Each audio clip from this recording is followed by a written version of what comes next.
वादों का बोझ उठाते होमगार्ड सरकार की घोषणाएं बनी मजाक, जवानों को मिला सिर्फ धोखा। उत्तर प्रदेश के हजारों होमगार्ड जवान आज खुद को ठगा हुआ महसूस कर रहे। जिन वादों और घोषणाओं को उन्होंने समान अधिकार की उम्मीद समझा था, आज वही वादे एक एक करके झूठे साबित हो रहे। सरकार के उच्चतम स्तर से किए गए ऐलानों का कोई धरातली असर नहीं दिख रहा। चार्टर में बदलाव सिर्फ एक झोंसा। प्रदेश सरकार ने लंबे समय से होमगार्ड के सेवा चार्टर में बदलाव का वादा किया था। कहा गया था कि उन्हें भी स्थायी सेवाओं के बराबर दर्जा मिलेगा, लेकिन आज तक उस चार्टर को अमली जामा नहीं पहनाया गया। न ही सेवा शर्तें बदली, न अधिकार बढ़े। आकस्मिक छुट्टी सिर्फ कागजों पर मौजूद। आकस्मिक छुट्टी एक बुनियादी सुविधा है जो हर सरकारी कर्मी को मिलती है, लेकिन होमगार्ड जवान आज भी इस बुनियादी हक से वंचित है। सरकार की घोषणा के बावजूद जमीनी स्तर पर कोई व्यवस्था नहीं बनी। पीएफ कटौती न कटौती हुई, न लाभ मिला। होमगार्ड की पीएफ यानी प्रोविडेंट फंड की कटौती और सुविधा की भी घोषणा हुई थी।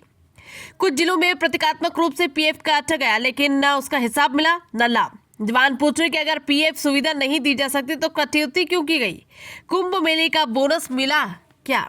सिर्फ भाषण। कुंभ जैसे बड़े आयोजनों में होमगार्ड की सेवाएं सराहनीय रही, लेकिन जब बोनस की बात आई तो मुख्यमंत्री की घोषणा के बाद भी हजारों जवानों को 1 रुपया तक नहीं मिला। क्या यह सिर्फ मंच से तालियां बटोरने वाली बात थी?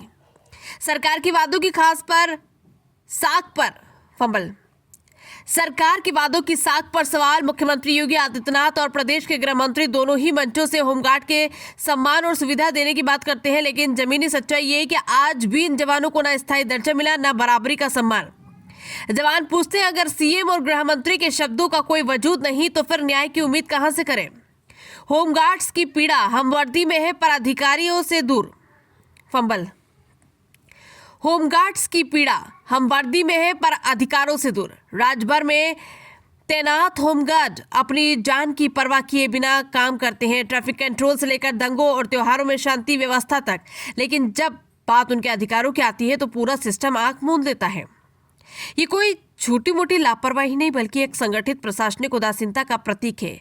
उत्तर प्रदेश सरकार को यह तय करना होगा कि क्या होमगार्ड सिर्फ काम कराने के लिए है या वे इस सिस्टम का सम्मानित हिस्सा बनेंगे। अब सवाल जनता और सरकार दोनों से है। क्या हम अपने रक्षकों के साथ खड़े होंगे या फिर चुपचाप उन्हें सिस्टम की भेंट चढ़ता देखेंगे?